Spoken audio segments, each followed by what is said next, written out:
we like got Mary's school register from like the Iowa School of the Blind, and they were like, oh, she got straight A's. I just remember being like, good job, Mary. Like, who looks at your report card hundreds of years later? Apparently us. Welcome to Land of Laura, the irreverent yet scholarly podcast about all things Laura Ingalls Wilder.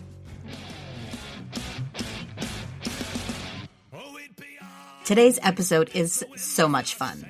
Dr. Beth Tarini is a general pediatrician in Washington, D.C. at the Center for Health Outcomes Research and Delivery Science at Children's National Hospital. Dr. Sarah Allexan is a clinical assistant professor of internal medicine and pediatrics at the University of Michigan. But 14 years ago, Dr. Allexan was a research assistant working for Dr. Tarini at the University of Michigan. And somehow, against all odds, Little House made its way into their medical work. The result was a 2013 article in the journal Pediatrics that provided their best answer to the question, what really made Mary Ingalls go blind? Today we have both Dr. Allexan and Dr. Tarini to tell the story of the article and their research supporting it. And as you'll see, it's a bit of a reunion for both doctors. Dr. Beth Tarini and Dr. Sarah Allexan, thank you so much for being in the Land of Laura studio today. Thank you for having us. Thank you for having us.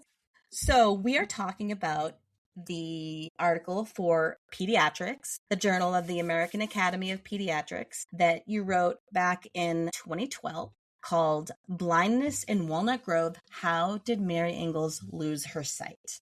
Dr. Tarini, how did this all start? Well, there's two stories.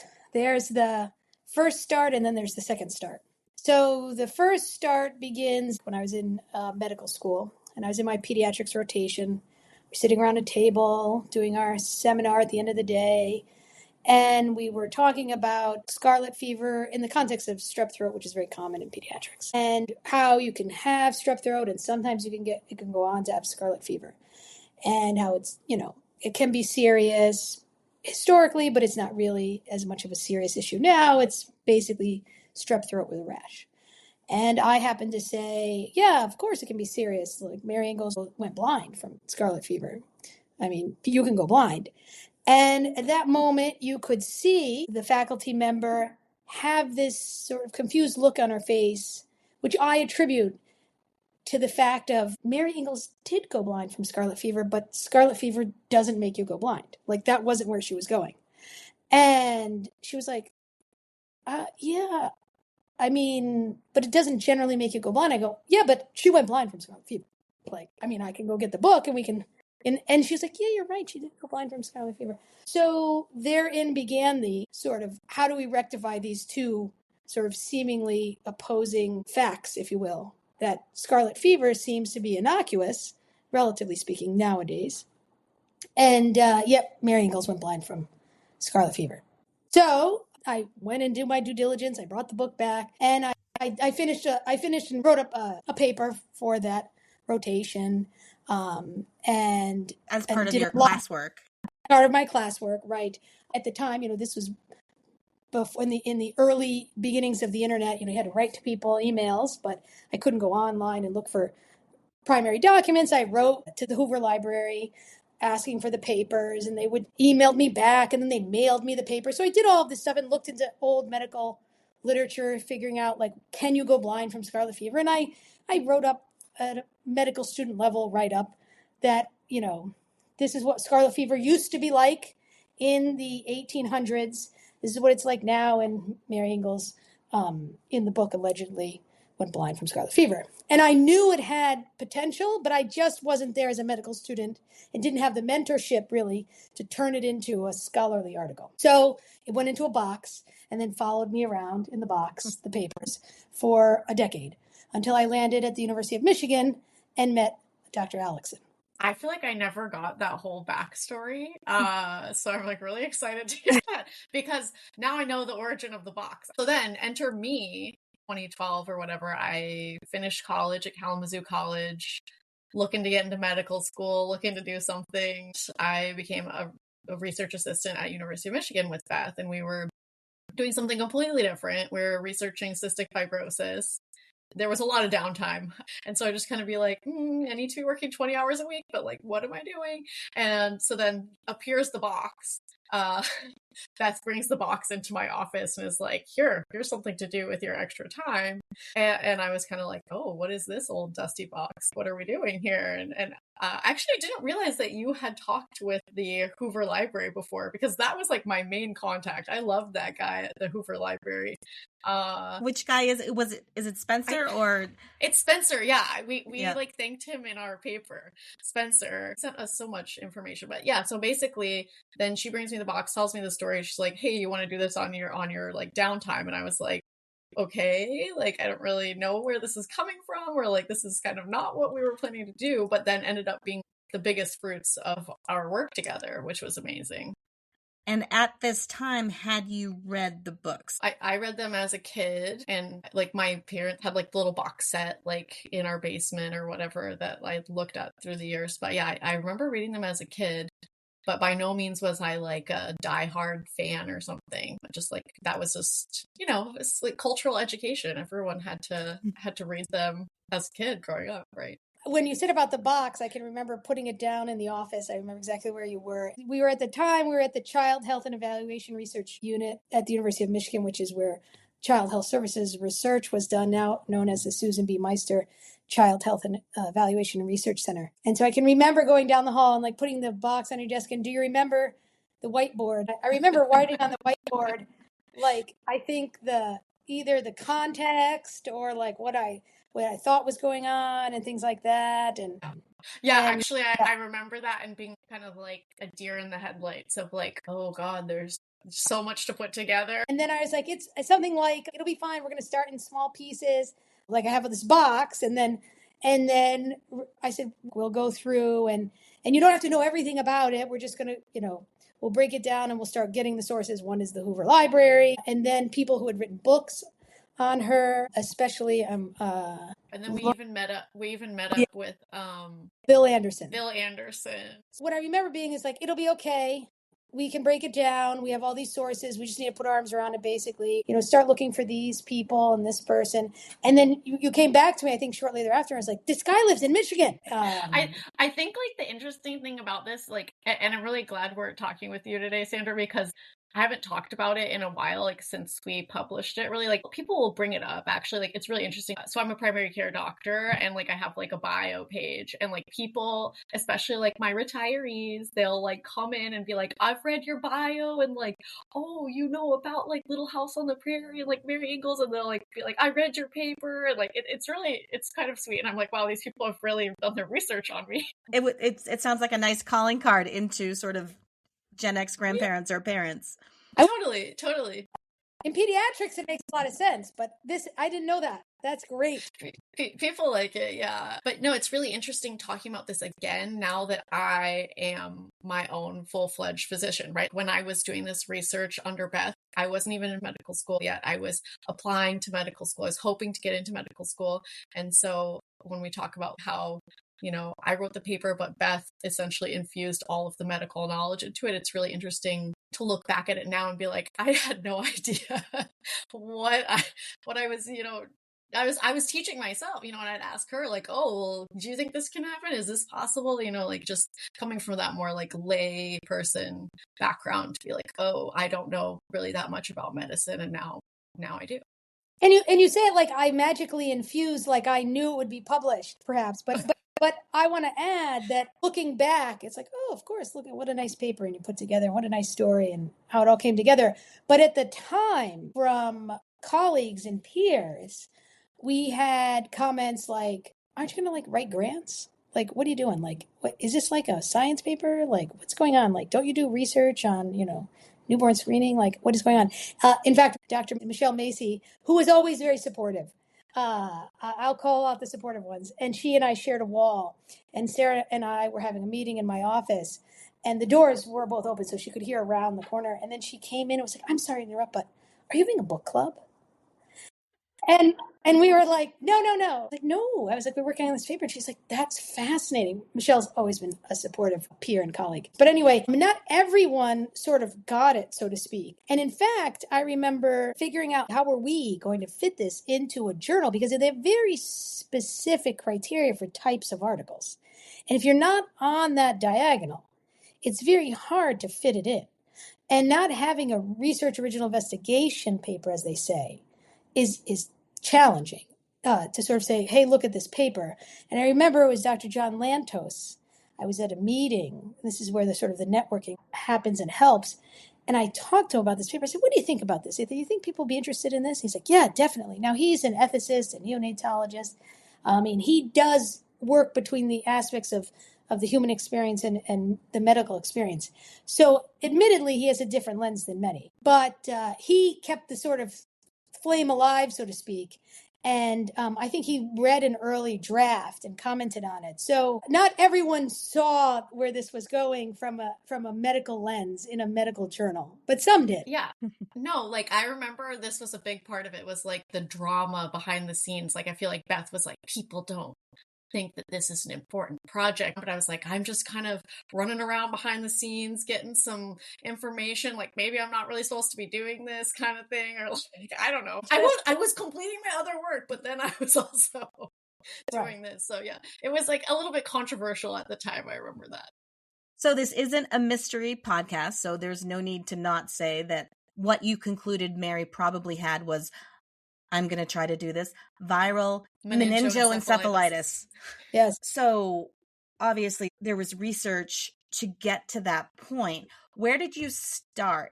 And I also want to preface that question by saying the thing that jumped out to me when I read the article is that no place in Pioneer Girl is Mary's blindness associated with scarlet fever. Right. Yeah, that was really interesting. I think well, Beth started the primary research with like reaching out, but I think like it kind of like you backtracked, right? Like, so you read it in the book, like the Little House books, and you're like, okay, scarlet fever. Then where did this come from? So then trying to read about that, and then trying to reach into other primary sources of like, okay, you know, looking at like newspapers from the time. What was the incidence of, you know, arboviruses? What was tick bites looking like? What was the temperature that it was where they were? Was it even possible that they could have had like ticks living here? Like I would go down all sorts of rabbit holes to like try to find, and Beth was like trying to rescue me from these rabbit holes, I think. But this is good. This is, you got to go into these rabbit holes to make sure there's no rabbits in them. So this is the perfect sort of place for a medical student or a pre-med, right? They go down these rabbit holes, and then the mentor who's more senior can say, we went down the rabbit hole. Okay, that's checked. And can pull. There were many times where I'm like, great, the rabbit hole has been assessed. It is empty. Let's come back. It was a perfect team. So which rabbit holes bore rabbits? Rabbits. Right. So I think like where she wrote like had a spinal sickness and then like cross it out, that for me was like, I'm on a mystery hunt and like people are trying to erase and change history. Like this has got to be something really big. And so I think I got really fired up about that, and then was like, okay, now I'm going to like write to them to get more primary literature, or, you know, then talk to Beth about like, I found this mystery, you know, like, which I guess it wasn't that big of a mystery, but it felt very much like a treasure hunt, because you're literally calling somebody in Iowa and being like, hey, can you fax me this paper? And they're like, yeah, maybe in a few weeks, right? So then you're like getting this delayed gratification of like, oh, here's a paper that like was faxed to me and said this, you know. You can't just like look it up now like you could. I know it was a while ago, so just to remind you, the thing that Laura crossed out was in a letter to Rose, I believe. Let me read you this part from our article. It says, years later, in a letter to her daughter Rose, dated March 23rd, 1937, shortly before The Shores of Silver Lake was published, Laura wrote, Mary had spinal meningitis, crossed out, some sort of spinal sickness. Yeah, I was fired up about that. I can tell you when I was fired up. In the second phase, when you called me from the university library, when you were in the microfiche session, again, these are words that are foreign to possibly people in the audience.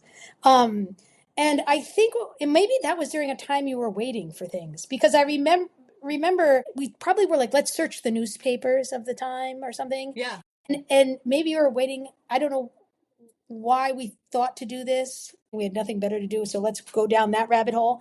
And so she would go through like every day the newspaper from that era. And then you like called me or emailed me and you're like, oh my God, I found her in the newspaper. And that to me, that really sort of clicked for me. I can still remember it because I was like, oh, she was in the newspaper. It's real. Right? Because maybe it's because you got these sources. One it's crossed out, one it's not mentioned, one it's mentioned. And then, and maybe it's because she is the author, she being Laura Ingalls Wilder, of many of these, right? And now you have a populace printing this in the paper and witnessing it. So you have another witness, I guess, that's sort of quote unquote neutral. I mean, I don't know how they got the source, but you know what I mean? Like a public witness of it. And I was like, oh my God, it really happened. And why did they put it in the paper those days? But that's a second issue, you know.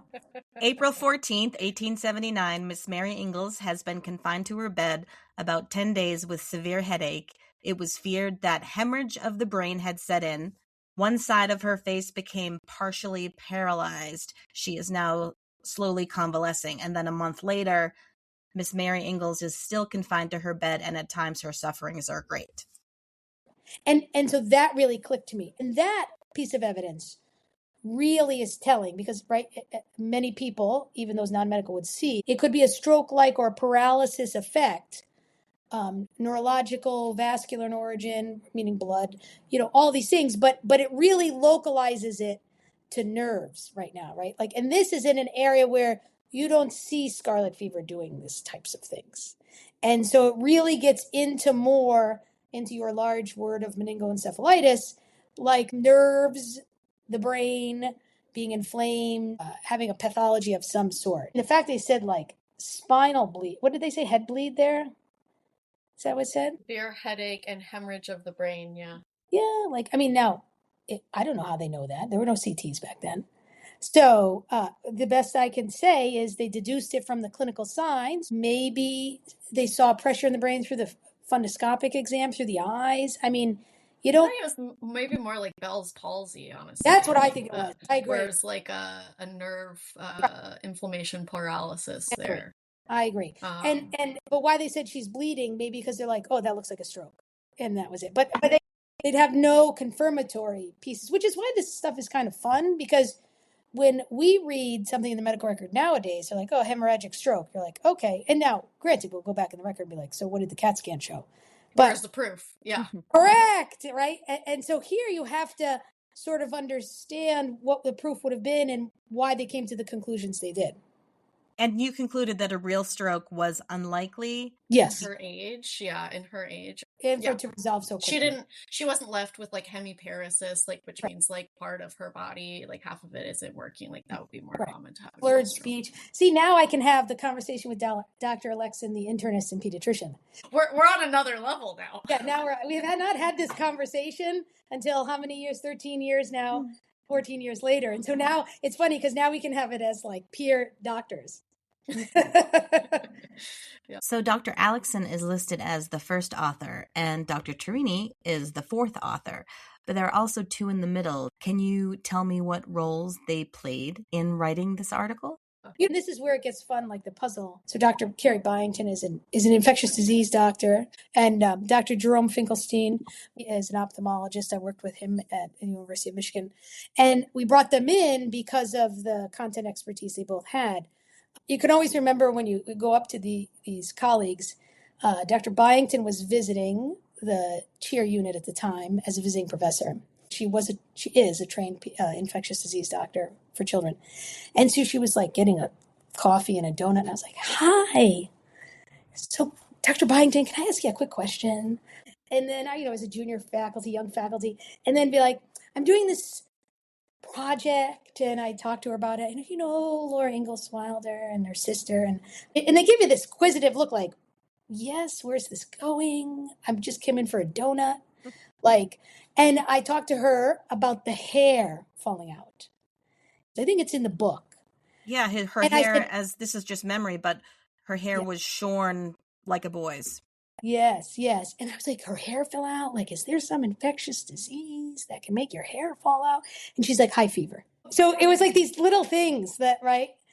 She's like, this is fascinating. And I was like, well, I might follow up with you. And then she became ultimately a contributor. That was basically Beth's thing at the time. We'd be like, hey, so Laura Ingalls, just curbsiding people about this. Yeah, Dr. Finkelstein was in Canton Clinic, and he would come over and we'd ask him questions. And I was like, hey, so I have this question. I'm working on this project. And they were like, and so you'd hook them with the sort of little house. And then I was like, can I ask you some questions later about, how she might have gone blind? Let me posit this theory for you.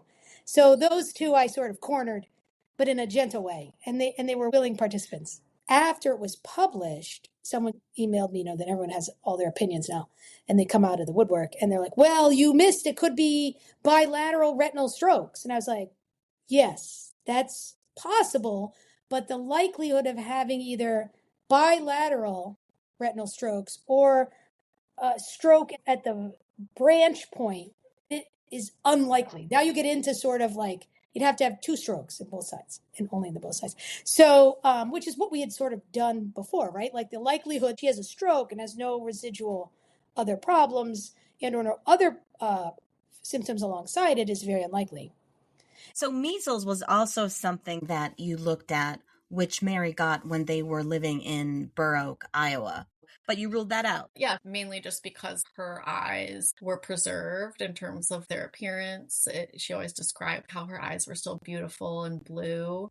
And if she had had measles, then that would cause a pansclerosing type of feature, which would show scarring essentially of the eyes. And so we were able to rule that one out. And then another thing that we ruled out was the type of meningitis. Like we never really thought that bacterial meningitis was a possibility just because it's very deadly, but we got Mary's school register from the Iowa School of the Blind, and they were like, oh, she got straight A's. I just remember being like, good job, Mary. Like, who looks at your report card hundreds of years later? Apparently us, and found out that she was very neurologically intact in terms of her intellect, and so that really wasn't something that was affected by the disease. So how long was the research process in coming to arrive at this conclusion? No, what do you think? We did it in a year? Less than a year? I was going to say, are you including the 10 years prior? Yeah, the gap. No, the gap. The previous gap, that phase, was more me walking in the stacks at Albert Einstein College of Medicine, picking up these books from like the 1800s and looking through them and not finding anything where I could obviously link it. And so really that part just formed the basis of, I can't see how it's scarlet fever. I mean, scarlet fever can cause like protein loss through the kidney and the urine, and then maybe you can get edema, and then maybe there's swelling, and then that swelling can put pressure on your eyes. I mean, it was like a lot of like if then. So that part was really just to bring us up to, yeah, I don't think it's scarlet fever. And then the next phase was then really, what is it? I think that was probably because I started working for you in like October, November of 2011, and then it was finally published in March of 2013. But I think we had gotten it off to the like press essentially by like fall 2012. So it was only a year. It was like the fall. I do remember it being the fall. It was like 6 months because I went and then I got accepted to medical school, and so I started in like June or July of 2012. So yeah, I guess the main work was like 6 months. And Beth, you presented this at Lollapalooza. I did. I found out about it through local individuals who attended Lollapalooza and some who presented. One of the professors at Michigan. Michelle McClellan, perhaps. That's correct. And so a funny side story is, so after Michelle Macy, Dr. Macy came in and was like, is this a book club? And so she knew about it. And then some months later sort of comes to me and is like, hey, you'll never guess what. She was in a class, in a graduate student class, because she was a fellow at the time, so she would take additional research-oriented classes. And one of the classmates said they'd be absent because they were going to this meeting about like Laura Ingalls Wilder. And I was like, what? She's like, yes. There were individuals in Ann Arbor who would get together, and they were enthusiasts of Laura Ingalls Wilder. And that's where I first learned that there was this bigger group out there who not only were enthusiastic about the stories, but really approached it in a scholarly way. I'm trying to pinpoint which Lollapalooza that was. Where did you go? We went to South Dakota. So that would have been 2015. And my son went because I was pregnant. He doesn't know, but I mean, he went to Lollapalooza. Does a location rotate, Sandra? It does, yeah. Oh. Like all around the country or just in the Midwest? Mostly in the Midwest, close to the places that she lived. It's been in Minnesota a couple of times. It's been in South Dakota a couple of times. It's been in Wisconsin. It's been in Missouri, and it's been in upstate New York, like near Canada, where Farmer Boy took place. One of the things that was really sweet about this project was I remember at the end when I was leaving, Beth gave me the box set, and now that's like my daughter's set, and we like read all of those together in the last 2 years, and she has her little prairie dress, and she wore it for her school picture. She wore it literally like 50% of the days of kindergarten, so people just thought that that was like, it's very sweet. It's the gift that keeps giving, right? Exactly, the generational effect. See, this is what makes science fun, like when you do it in a team. So I think I need to ask this. What is viral meningoencephalitis? It's basically an infection of the covering, that's the meninges, and the brain tissue itself, that's the encephalo. So meningo is the meninges covering the brain, and encephalo is the encephalitis part is the brain. And then viral is just what was the vector. So the argument per se that Sarah brought out, bacterial would have done likely tremendous damage, or at least some residual damage. And viral meningitis, that's why we have all these vaccines, so that you won't get bacterial meningitis, because it's deadly. And extremely debilitating if you survive. Viral, we don't have as many vaccines against as a primary weapon. And you know people that have survived viral meningitis. And so that's the vector, and then the pieces. Could she have had encephalitis alone? Yes. Could she have meningitis alone? Yes. So we hedged and put both of them in, and then added the viral. That's largely it. I'll tell you, the headache goes with both.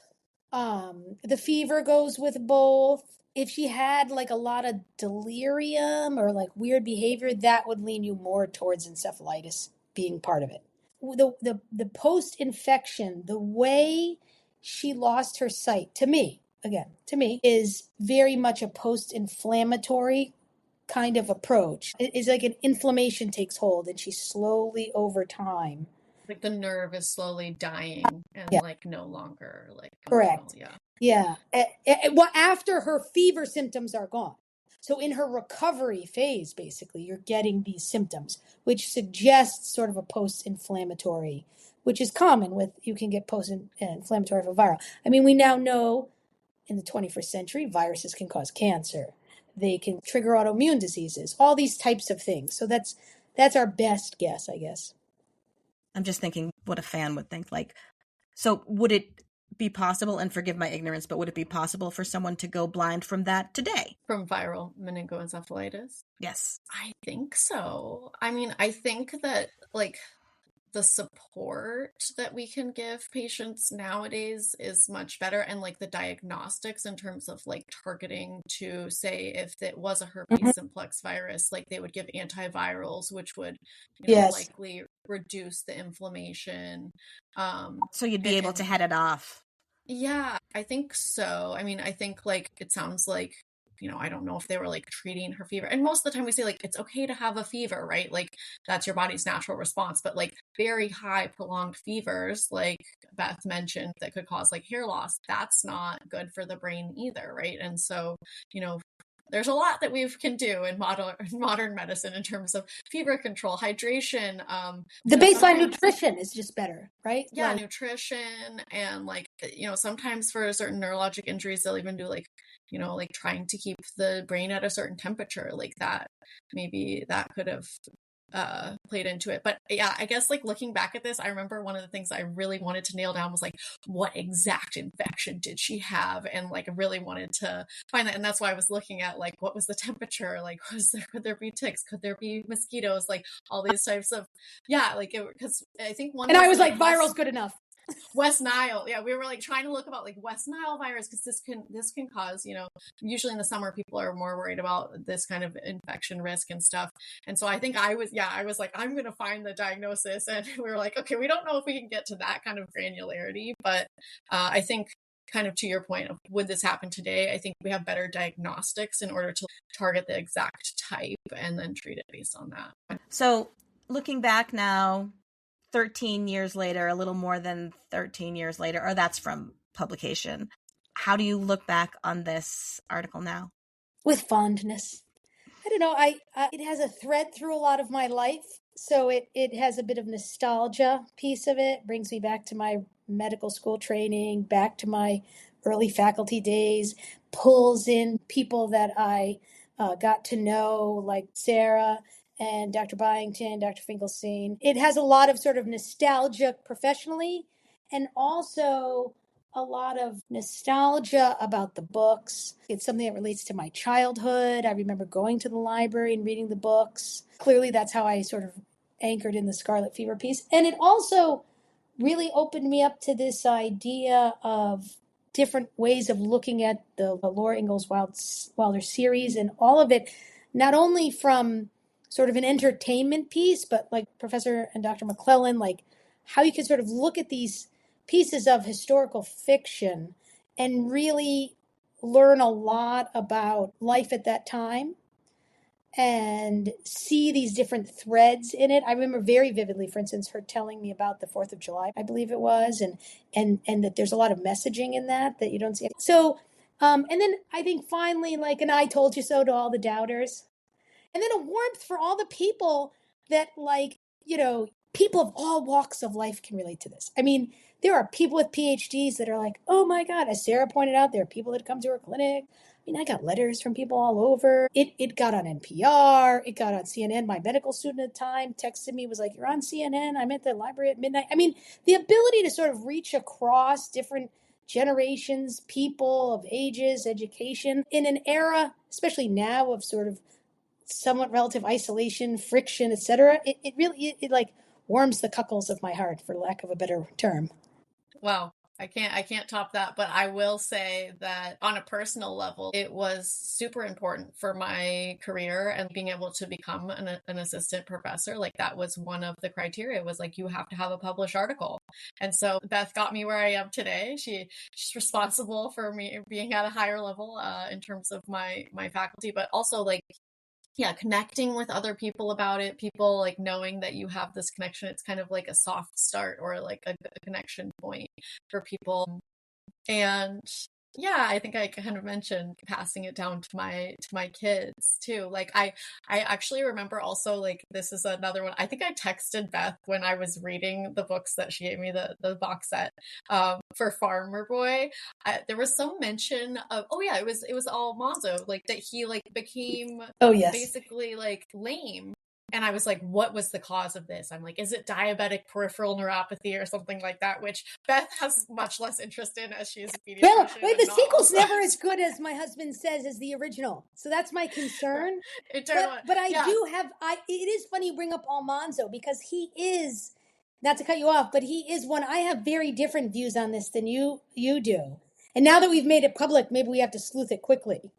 We're gonna have to sleuth it. But yeah, no, but it's funny because like now I feel like I'm able to give this to my daughter in terms of like I'm reading the books to her and like they're like, oh yeah, he had a stroke.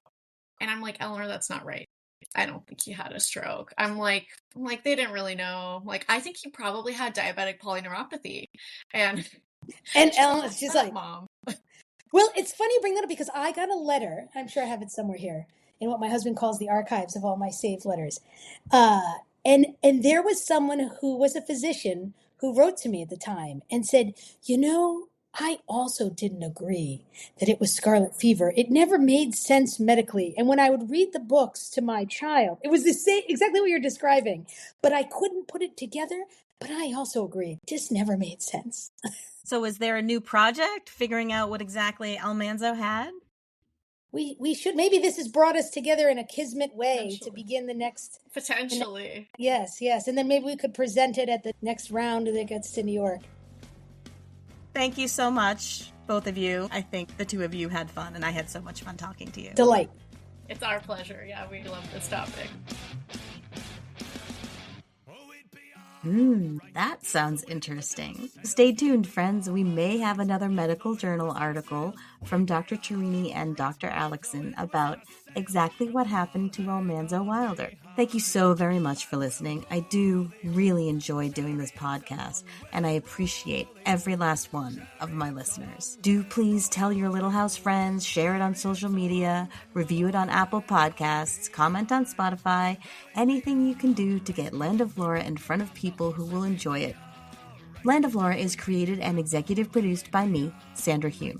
Special thanks to Canadian folk punk band The Dreadnoughts for our theme music, and extra special thanks to all the guests, like Dr. Tarini and Dr. Allexan, who give so generously of their time and knowledge. I hope to see you next time. As Pa says, there's plenty more down cellar in a teacup, and as Ma might have said, it takes all kinds of people to make a Little House world.